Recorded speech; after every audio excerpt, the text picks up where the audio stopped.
Assalamu alaikum and welcome to another very informative video.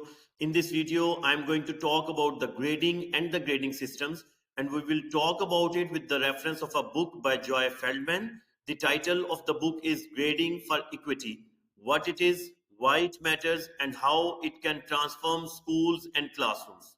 So let's move towards the main discussion points of the video. We will see that why grading matters, what is the origin of this traditional grading system, and we will see that how the traditional grading system is unfair. Then we will see that what sort of framework has been proposed by the writer in the book, that is equitable grading, how this equitable grading is accurate, it's bias resistant, and how it can motivate the students more effectively. Then we will have a look on the key findings of its research in the book, and we will try to find out a conclusion about its framework. So, why grading actually matters? When we talk about the grading, it actually shapes the identity of the students. It gives the confidence to the students that where he is going to reach. It gives the path and it gives the destination that this is the point where you have to reach. Then the grading, when we talk about the grading and the learning move parallel, and unfortunately traditional grading was not doing that. We will see that into the course of the video that how I am claiming that. But yes, when we talk about the grading, it actually used parallel to the learning. The child is learning something, then when he got some sort of grade in return of that, he got to know that yes, I have learned this and now I have to move forward. And then he keep on moving and keep on learning with the reference of the grades. So actual purpose of the grades was to learn, understand, and then move ahead. Then the grading is actually used, should be used to give the motivation to the students. When the student is getting some grades, he is obvious that yes, he is confident, he is motivated that yes, this particular skill, this particular knowledge I have done with that, and now I have to move forward towards the next phase of my learning. So this was the actual purpose of the grading. Okay, so if we talk about the origin of the traditional grading system, so traditional grading system was introduced in the early 20th century, and the primary purpose of this grading system was sorting the students. It was a sorting mechanism, and it was not catering the learning of the child at all. So when it's not catering the learning of the child, it's just giving the ranking to the students, that how the students are ranked with respect to the other students.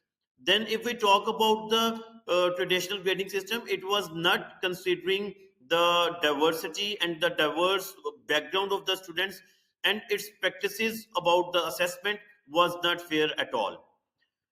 Although globally so many organizations and so many systems are following this traditional grading system, but even the modern philosophies are not supporting it, and it's saying that it has so many flaws. So let's move and see that how the traditional grading system is unfair.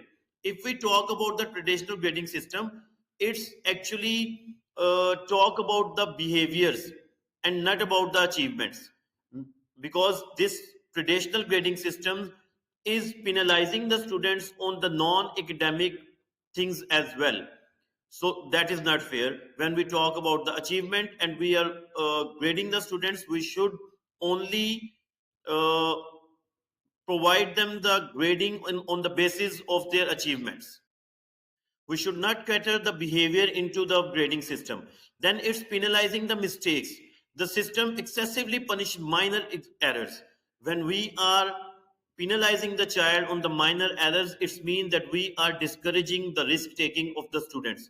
तो एक बार अगर आपने उनको penalise कर दिया तो वो कभी भी रिस्क नहीं लेंगे जिंदगी में, because they are now habitual of being penalized on the minor errors as well. Then it's this traditional grading system is entirely based on the point chasing. Means the students are running behind the grades, running behind the points, and their learning, their critical thinking is affected in the negative way when they are chasing the grades. Then it's not the equal, because it's most of the time the grading system, the traditional grading system, talk about the relative grading, and it's mean that the child is going to be compared with the reference of the other students. So it's not only his own learning or own achievement, but it depends upon the achievements of the other students as well. So it's not equitable, it's not equally applying to all the students, but it's comparing the students and providing them a unnecessary burden of competing with the others. ये 0 से 100 scale जो है ना, that is also problematic as per the author. He says that when we talk about 0 to 100 grade, it means 0 से लेकर 59 तक तो बच्चा वैसे ही फेल है.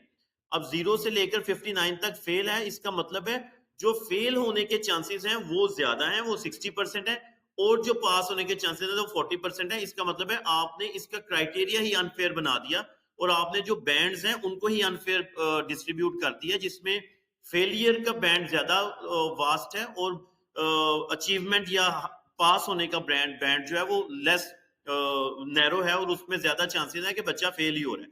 सेकेंडली, इसका मार्जिन इतना ज्यादा है 0 से 60 तक कि अगर कोई बच्चा लोअर ग्रेड्स में आया है, मींस कि उसने 30 मार्क्स दिए हैं, 40 मार्क्स दिए हैं, तो उसके लिए बहुत ही मुश्किल लगेगा उसको टू रीच टू द 60 और अबव 60, क्योंकि ये मार्जिन बहुत ज्यादा है. अब 0 से 60 तक कहीं पे भी वो फॉल कर रहा है, लेट्स सपोज वो 30-40 में फॉल कर रहा है, तो उसके लिए 60 पे पहुंचना बहुत मुश्किल है. फिर इसमें कहीं पे भी मास्टरी की बात नहीं हो रही, ये सिर्फ मार्क्स की बात कर रहा है. कहीं पे भी ये ग्रेडिंग सिस्टम ये बात नहीं करता कि आपने किस तरह से कोई चीज मास्टर करनी है, ये बात यही करता है कि आपने कैसे 60% मार्क्स लेने हैं.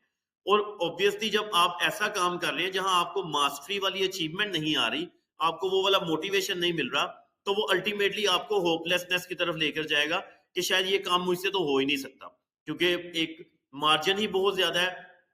लेट्स सपोज जैसे मेरे जैसा कोई स्टूडेंट है जो 10-20 पे फॉल कर रहा है, उसके लिए 60-70 पे पहुंचना और उस स्किल को मास्टरी करना, जो मास्टरी में भी as per this traditional grading system 90 से अबव पे आ रही है, तो वो 90 से अबव पे जाना बहुत मुश्किल है. इसलिए जो है ना वो एक होपलेसनेस क्रिएट कर देता है in the mind of the child कि नहीं ये काम तो मुझसे हो ही नहीं पाएगा.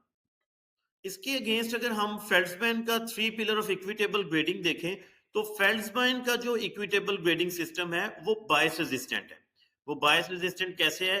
वो कहता है the grades based on the content understanding free from environmental and behaviour biases. Means किसी भी एक्सटर्नल बॉडी का प्रेशर नहीं होना चाहिए बच्चे पे. बच्चे को ग्रेड्स मिले just on the basis of his own understanding. वो किसी इन्वायरमेंट पे इफेक्ट ना कर रहा हो, मींस इन्वायरमेंट किसी तरह उस पे इफेक्ट ना कर रहा हो, दूसरे बच्चे उस पे इफेक्ट ना कर रहे हो. फिर एक्यूरेसी की बात करता है. वो कहता है the grades reflect true academic understanding. कोई लेट राइवल, कोई एब्सेंटिज्म, उसमें से कोई भी चीज इसमें कंसीडर ना हो, बल्कि ये जो ग्रेडिंग है ये बस उसकी एकेडमिक परफॉर्मेंस और उसकी understanding to the that particular content होनी चाहिए. और जब ऐसा किया जाएगा तो अल्टीमेटली स्टूडेंट मोटिवेट होगा, उसका मोटिवेशनल लेवल हाई हो जाएगा and he will be more align towards the learning instead of getting. अब हम इसके तीनों पिलर्स को थोड़ा डिटेल में देखते हैं. First of all if we talk about the accuracy, तो एक्यूरेसी में वो कहता है सबसे पहले तो स्केल जो है उसको 0 से 100 की बजाय 0 to 4 करो, बिकॉज 0 से 100 में जब आप 0 से 59 तक जो मार्जिन है उसको फेलियर कंसीडर करते हैं, तो ये बड़ा नेगेटिवली इंपैक्ट करता है on the psyche of the student. तो आप इसको 0 से 4 तक स्केल करें ताकि इसको बच्चे के लिए मोटिवेशन लेवल जो है वो बना रहे. फिर जीरोस को ऐड ना किया जाए ओवरऑल परसेंटेज में. लेट्स सपोज किसी एक सब्जेक्ट में अगर बच्चे ने 0 ले लिए हैं और आप जब उसकी ओवरऑल परसेंटेज निकालते हैं, ओवरऑल ग्रेड निकालते हैं, तो वो 0 उसको बहुत नेगेटिवली इंपैक्ट करता है, उसकी ओवरऑल परसेंटेज को ड्रैग डाउन कर देता है. इसलिए अगर आपने किसी बच्चे को एक लेट्स सपोज किसी एक सब्जेक्ट में एक टॉपिक में 0 लिए तो उसको एलिमिनेट कर दें उसमें से, उसको ओवरऑल परसेंटेज या ओवरऑल ग्रेड के अंदर कंसीडर ना किया जाए. फिर वो ये कहता है कि आप सिर्फ जो रिसेंट मास्टरी है चाइल्ड की उसको असेस करके ग्रेड दें. ऐसा ना करें कि पूरी टर्म गुजर जाए and then you are giving the grade. उसके अंदर मुख्तलिफ मल्टीपल पॉइंट्स पे आपने बच्चे को असेस किया हुआ है और आप सारों को कंसीडर करके अल्टीमेटली ग्रेड दे रहे हैं. ऐसा ना करें. बच्चे ने आहिस्ता आहिस्ता चीजों को सीखा है, now he has reach to a mastery level, तो अब उसकी मोस्ट रिसेंट मास्टरी को ही कंसीडर करके उसको ग्रेड दें. फिर lastly he is saying that you should not give the grade with the reference of the other students. ये जो कंपैरेटिव ग्रेडिंग वाला कॉन्सेप्ट है इसको वो डिस्करेज करता है। वो कहता है ये ना करें, अगर बच्चे को ग्रेड देना है तो उसके इंडिविजुअल ग्रेड्स की बेस पे ही उसको रिजल्ट दें कि भाई आपने इतना किया है तो आपको उसकी बेस पे ये ग्रेड मिल रहा है। फिर अगर बायसनेस की बात करें, वो कहता है कि ये बायस रेजिस्टेंस है। अब इसमें वो डिटेल में क्या कहता है, वो कहता है कि आप बच्चों के बिहेवियर को और उनके एकेडमिक्स को सेपरेटली ग्रेड करें, अगर आप ग्रेड करना ही चाहते हैं। मींस के ग्रेड्स के अंदर जब आप ग्रेड्स दे रहे हैं तो सिर्फ एकेडमिक अचीवमेंट्स को ही कंसीडर किया जाए, उसमें क्लासरूम में कंडक्ट कैसा है, उसका पर्सनल एटीट्यूड कैसा है, इन सारी चीजों को कंसीडर ना किया जाए। फिर अगर बच्चा कभी लेट आ रहा है तो उसकी लेट पेनल्टीज जो है वो ग्रेडिंग सिस्टम में ना इंक्लूड की जाए। ग्रेडिंग जो है वो जस्ट आपकी, या इवन अगर यूनिवर्सिटी का कोई प्रोजेक्ट है उसमें डेडलाइंस आ रही हैं तो वो डेडलाइंस को ना कंसीडर किया जाए, बल्कि जस्ट जो बच्चे ने काम करके दिया है उस काम को बेस बनाकर उसको उसका क्रेडिट दिया जाए, उसका ग्रेड दिया जाए।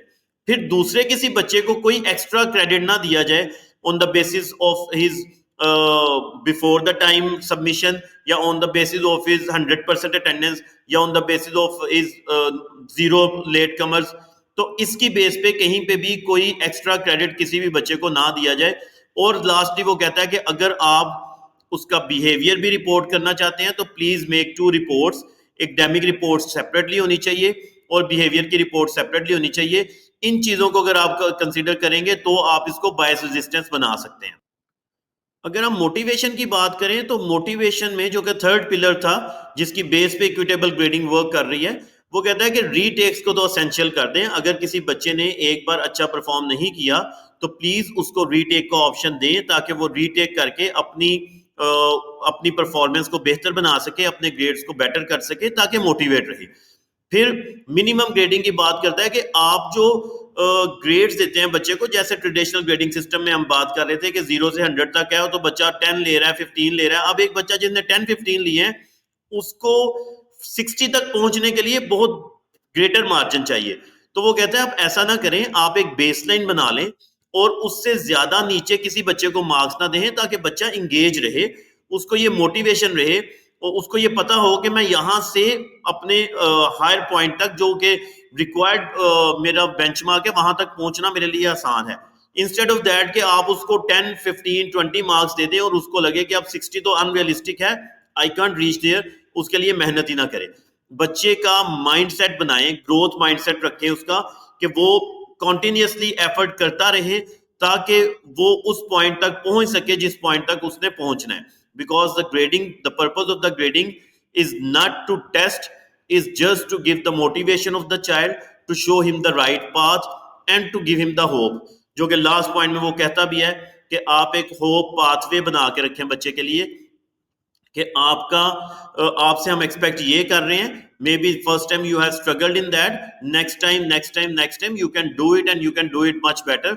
उस वे में अगर बच्चे को लेकर चलेंगे तो बच्चा बड़े अच्छे तरीके से बड़ी जल्दी से चीजों को समझ भी पाएगा और इम्प्रूव भी कर लेगा। फिर राइटर ने अपनी इस प्रपोज फ्रेमवर्क को टेस्ट करने के लिए एक रिसर्च की और उस रिसर्च में जो उसने मेथड यूज किया वो मिक्स्ड मेथड था। उसमें क्वांटिटेटिव एनालिसिस भी किया गया जिसमें ग्रेड डिस्ट्रीब्यूशंस या फेलियर रेट्स को कंसीडर किया गया। देन क्वालिटेटिव इन्वेस्टिगेशन भी की गई through teacher interview, student focus group. और इसने किया क्या, इसने 4 सेकेंडरी स्कूल लिए जिनका सोशो इकोनॉमिकल बैकग्राउंड डिफरेंट था और उन्होंने उसमें ये रिसर्च अपनी की and then he find out some of the key points जिसके बारे में हम नेक्स्ट स्लाइड में बात करने लगे। अब ये उसकी की फाइंडिंग्स हैं। वो कहते हैं जब मैंने इन 4 स्कूलों में ये रिसर्च की और इस तरह से इक्विटेबल ग्रेडिंग का सिस्टम जो है वो इम्प्लीमेंट किया तो हमारी आउटपुट इंप्रूव हो गई।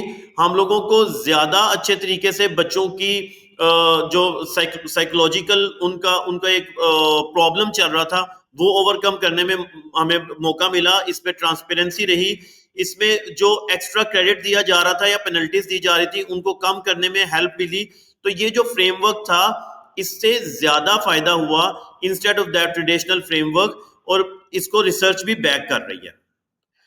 लेकिन साथ ही साथ में कुछ लिमिटेशंस भी आई, कुछ ऐसी चीजें भी उसने देखी जो चैलेंजेस हो सकते हैं when we are trying to apply this framework, जिसमें burden, yes it can be a burden for the teachers क्योंकि हर एक बच्चे के लिए इंडिविजुअली सोचना और उसको पाथ बनाकर देना और साथ ही साथ ये कंसीडर करना कि हाँ उस बच्चे की मोटिवेशन लेवल कहाँ है, वो कहाँ स्टैंड कर रहा है, उसको कहाँ लेकर जाना है, that can be a burden for the student, sorry for the teacher. Secondly, stake holder की रेजिस्टेंस आ सकती है क्योंकि we are habitual in Pakistan specifically, हमें तो ग्रेड्स चाहिए, परसेंटेज चाहिए, बच्चा कहाँ स्टैंड कर रहा है, कितनी पोजीशन पे है, वो सारी चीजें जब चाहिए तो वहां stake holders can be a hurdle in this sort of framework. फिर देर आर सम मिसकंसेप्शंस जहां पे हो सकता है कि पेरेंट बॉडी या स्टेक होल्डर ये सोचे कि शायद इस सिस्टम को इंट्रोड्यूस करवाया गया है to save the skin of the teacher, to just show that everything is going well, और सब कुछ अच्छा चल रहा है वो दिखाने के लिए ही किया जा रहा है। तो इस तरह के कुछ चैलेंजेस, कुछ लिमिटेशंस हैं इस फ्रेमवर्क की जो कि ओवरकम करने की जरूरत है, then only we can implement this system into the real world. अब पाकिस्तान के कॉन्टेक्स्ट में अगर बात करूं तो पाकिस्तान में भी वही ट्रेडिशनल ग्रेडिंग सिस्टम यूज हो रहा है। Yes, in some of the schools are trying to adopt the blend of that traditional system with some advancement, but still if we talk about completely तो बहुत सी जगहों पे चीजें अभी भी उस तरह से नहीं हैं जिस तरह से होनी चाहिए थी। There are some points where the schools are going behind the marks and not looking into the learning of the child. So if we see at the book, if we see at the context of the Pakistan, yes, there are some systems jahan pe traditional grading system से अब लोग switch कर गए हैं towards the different models, जिसको use करते हुए वो बच्चों की लर्निंग पे ज्यादा फोकस रखते हैं।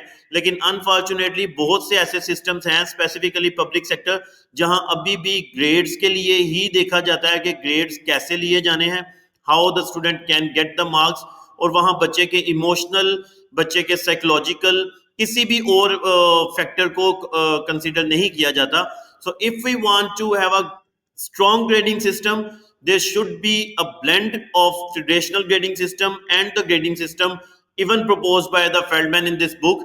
तो इसको blend करके एक नया एजुकेशनल सिस्टम ऐसा बनाया जा सकता है जिसमें बच्चे को सिर्फ ग्रेड्स ना दिए जाएं बल्कि बच्चे की लर्निंग पे फोकस किया जाए, बच्चे को सिखाया जाए, उसको एक पाथ दिया जाए कि इस पाथ को फॉलो करते हुए आपने इस पॉइंट तक पहुंचना है, और उस पॉइंट तक पहुंचने में जो फैक्टर हेल्प करे वो उसका ग्रेडिंग सिस्टम हो। आई होप कि आपको वीडियो अच्छी लगी होगी। Please do comment in the comment box that what is your opinion about the Feldman model and overall what is your opinion about the grading system, और इसको कैसे बेहतर बनाया जा सकता है। See you in the next video. Thank you so much.